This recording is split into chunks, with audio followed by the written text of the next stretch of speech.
सभी सुनने वालों को मेरा प्यार भरा नमस्कार। सुनो कहानी में आप सभी का स्वागत है। आज मैं पढ़ने जा रही हूँ शिवानी जी की लिखी हुई कहानी लाल हवेली। आइए शुरू करते हैं। ताहिरा ने पास के बर्थ पर सोए अपने पति को देखा और एक लंबी सांस खींचकर करवट बदल दी। कंबल से ढकी रहमान अली की ऊंची तोंद गाड़ी के झकोलों से रह रहकर कांप रही थी। अभी 3 घंटे और थे। ताहिरा ने अपनी नाजुक कलाई में बंधी हीरे की जगमगाती घड़ी को कोसा। कमबख्त कितनी देर देर में घंटी बजा रही थी। रात भर एक आंख भी नहीं लगी थी उसकी। पास के बर्थ में उसका पति और नीचे के बर्थ में उसकी बेटी सलमा दोनों नींद में बेखबर बेहोश पड़े थे। ताहिरा घबराकर बैठ गई। क्यों आ गई थी वह पति के कहने में?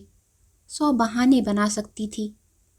जो घाव समय और विस्मृति ने पूर दिया था उसी पर उसने स्वयं ही नश्तर रख दिया। अब भुगतने के सिवा और चारा ही क्या था। स्टेशन आ ही गया।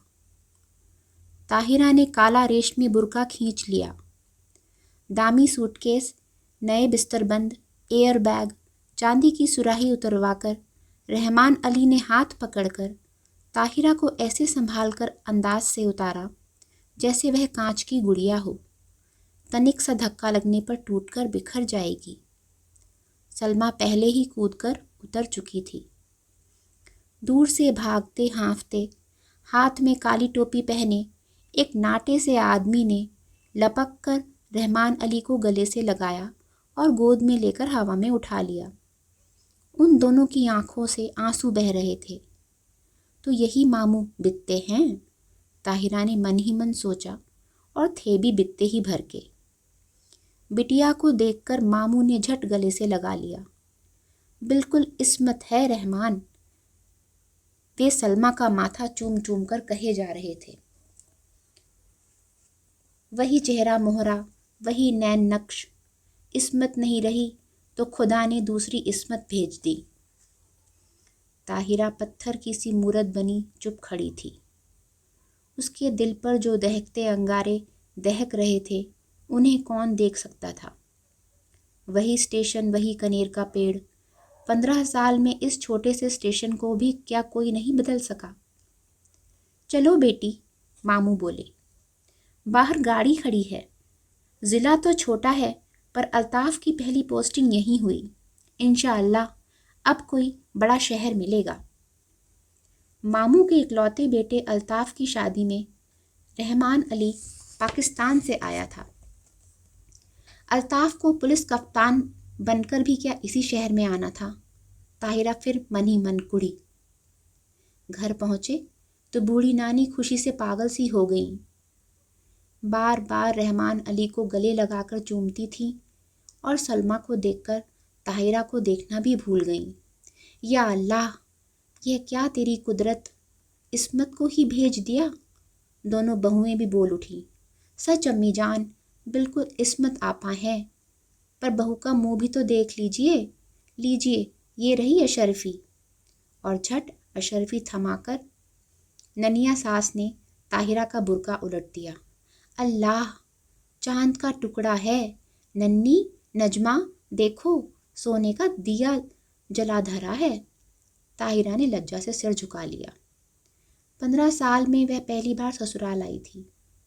बड़ी मुश्किल से वीज़ा मिला था।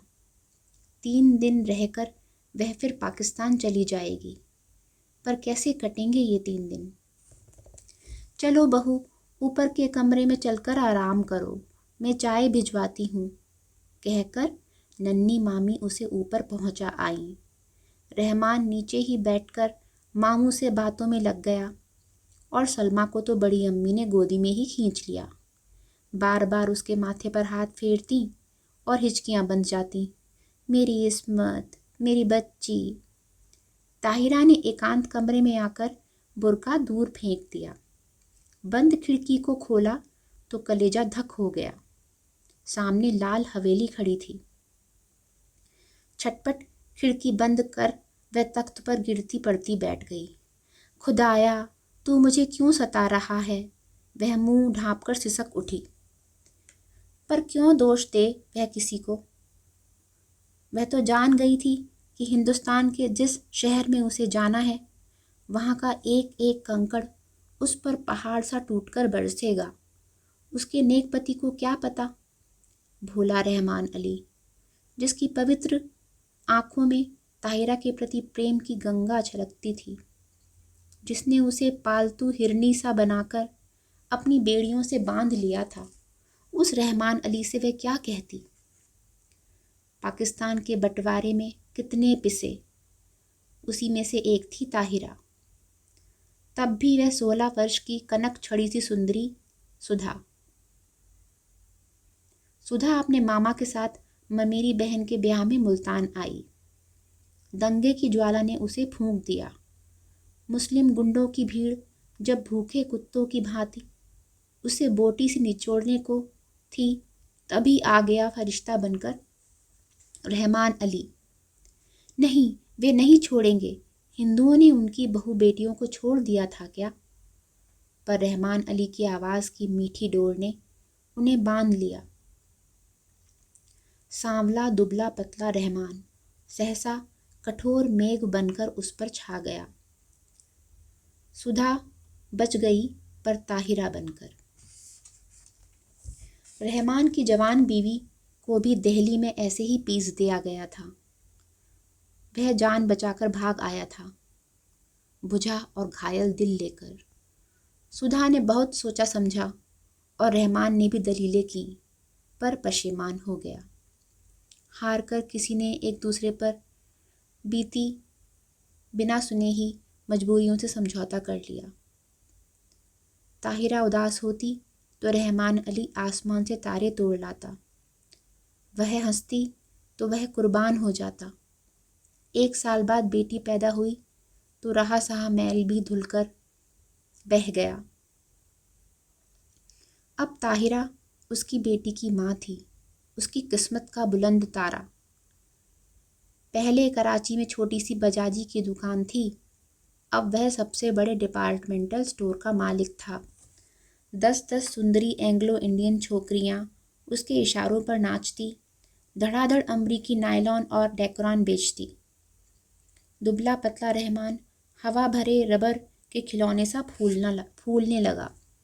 तोंद बढ़ गई, गर्दन ऐंठकर शानदार अकड़ से ऊंची उठ गई, सीना तन गया, आवाज़ में खुद ब खुद एक अमरीकी डॉल आ गया।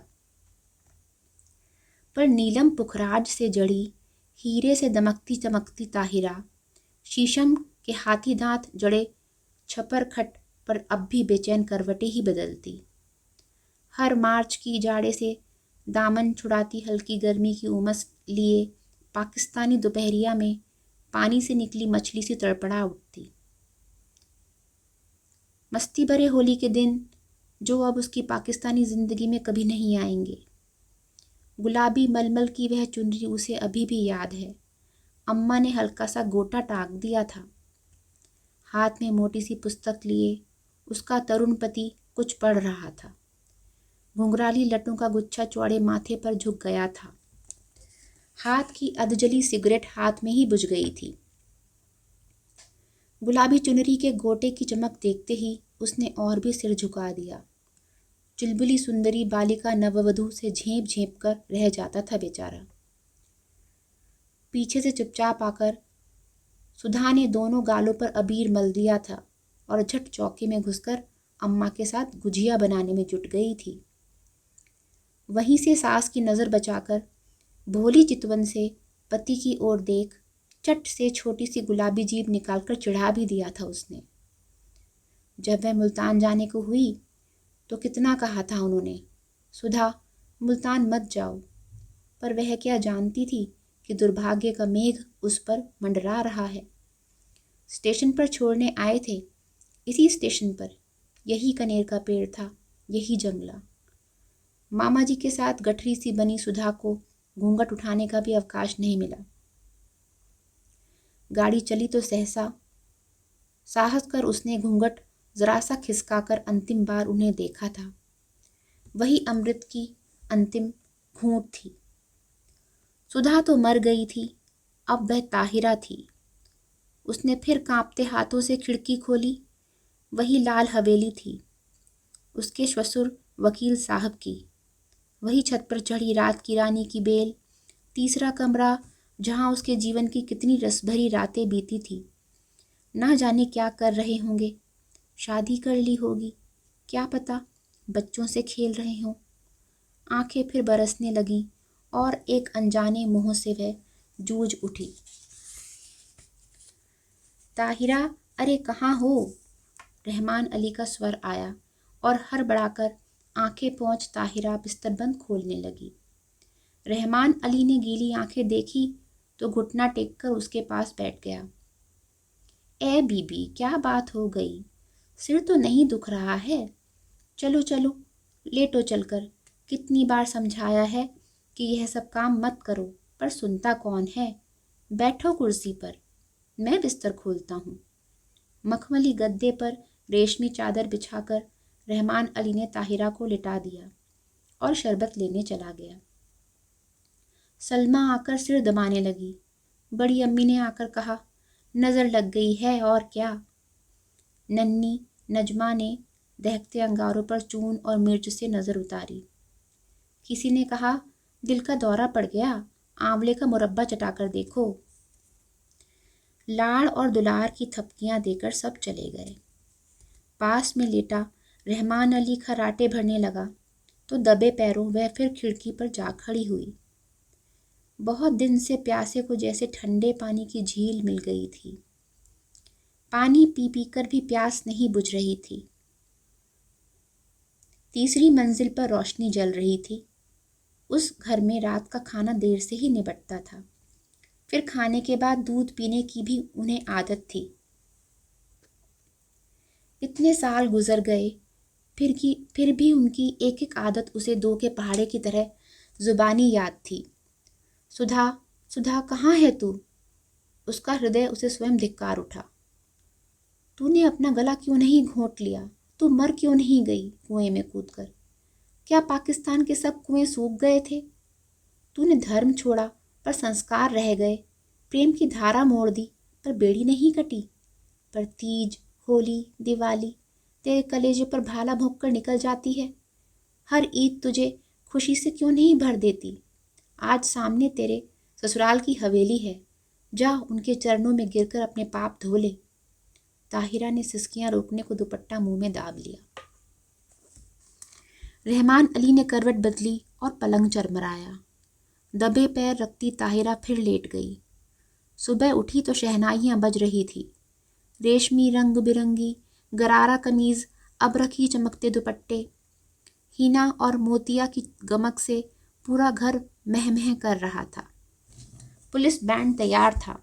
खाकी वर्दियां और लाल तुर्रम के साफे सूरज की किरणों से चमक रहे थे।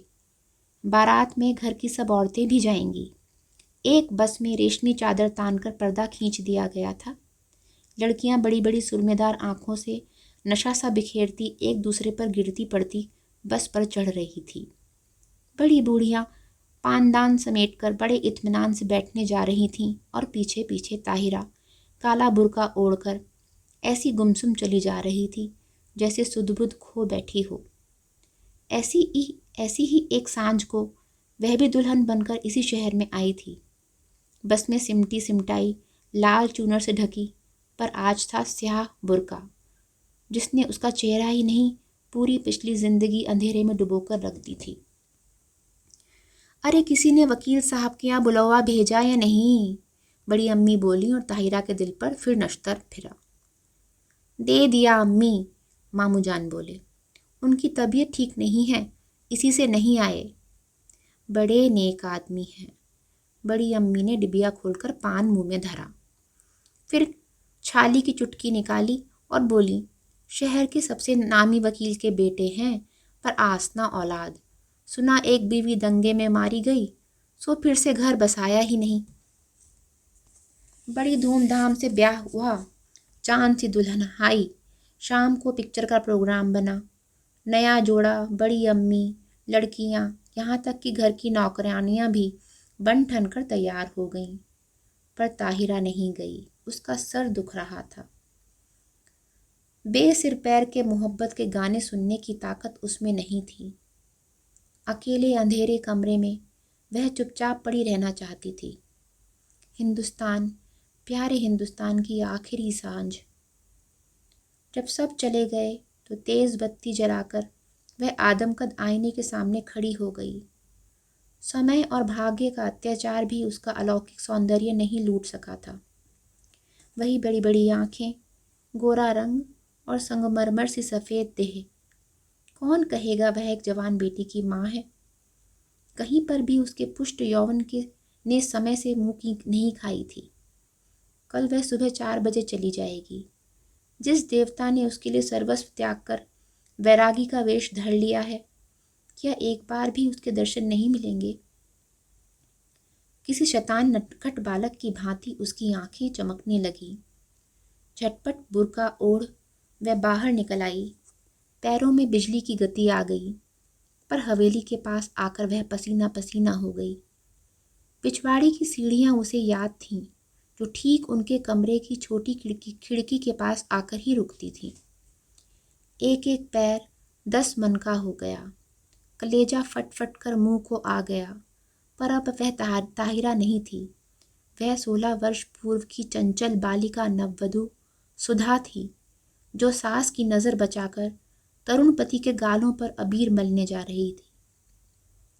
मिलन ने उन अमूल्य क्षणों में सैयद वंश के रहमान अली का अस्तित्व मिट गया था। आखिरी सीढ़ी आई। सांस रोककर आंखें मूंद वह मनाने लगी, हे बिल्वेश्वर महोदय, तुम्हारे चरणों में यह हीरे की अंगूठी चढ़ाऊंगी। एक बार उन्हें दिखा दो, पर वे मुझे ना देखें। बहुत दिनों बाद भक्त ने भगवान का स्मरण किया था, कैसे ना सुनते। आंसुओं से अंधी आंखों ने देवता को देख लिया। वही गंभीर मुद्रा, वही लट्ठे का इकबरा पायजामा और मलमल का कुर्ता। मेज पर अभागिनी सुधा की तस्वीर थी, जो गौने पर बड़े भैया ने खींची थी। जी भरकर देख पगली और भाग जा, भाग ताहिरा भाग। उसके कानों में जैसे स्वयं भोलानाथ गरजे। सुधा फिर डूब गई, ताहिरा जगी। सब सिनेमा से लौटने को होंगे। अंतिम बार आंखों ही आंखों में देवता की चरण धूलि लेकर वह लौटी और बिल्वेश्वर महादेव के निर्जन देवालय की ओर भागी। ना जाने कितनी मनौतियां मांगी थी। इसी देहरी पर सिर पटक कर वह लौट गई। आंचल पसार कर उसने आखिरी मनौती मांगी, हे भोलानाथ, उन्हें सुखी रखना, उनके पैरों में कांटा भी ना गड़े। हीरे की अंगूठी उतार कर चढ़ा दी और भागती हाँफती घर पहुंची। रहमान अली ने आते ही उसका पीला चेहरा देखा तो नब्ज पकड़ ली। देखूं बुखार तो नहीं है। अरे अंगूठी कहाँ गई? वह अंगूठी रहमान ने उसे इसी साल शादी के दिन की यादगार में पहनाई थी। ना जाने कहाँ गिर गई। थके स्वर में ताहिरा ने कहा, कोई बात नहीं। रहमान ने झुककर ठंडी बर्फ सी लंबी उंगलियों को चूमकर कहा, ये उंगलियां आबाद रहें, इंशाअल्लाह अब के तेहरान से चौकोर हीरा मंगवा लेंगे। ताहिरा की खोई दृष्टि खिड़की से बाहर अंधेरे में डूबती लाल हवेली पर थी, जिसके तीसरे कमरे की रोशनी दब से बुझ गई थी। ताहिरा ने एक सर्द सांस खींचकर खिड़की बंद कर दी। लाल हवेली अंधेरे में गले तक डूब चुकी थी। श्रोताओं, कहानी सुनने के लिए हृदय से आप सबका धन्यवाद। सबसे एक छोटा सा निवेदन है, यदि आपको मेरा कहानी पढ़ना अच्छा लगे तो कृपया मेरे चैनल को सब्सक्राइब करें और लाइक करें। साथ ही बेल आइकन को भी प्रेस कर दें, जैसे जिस दिन भी मैं नई कहानी अपलोड करूं तो आप लोगों को सूचना मिल जाए। बहुत बहुत धन्यवाद।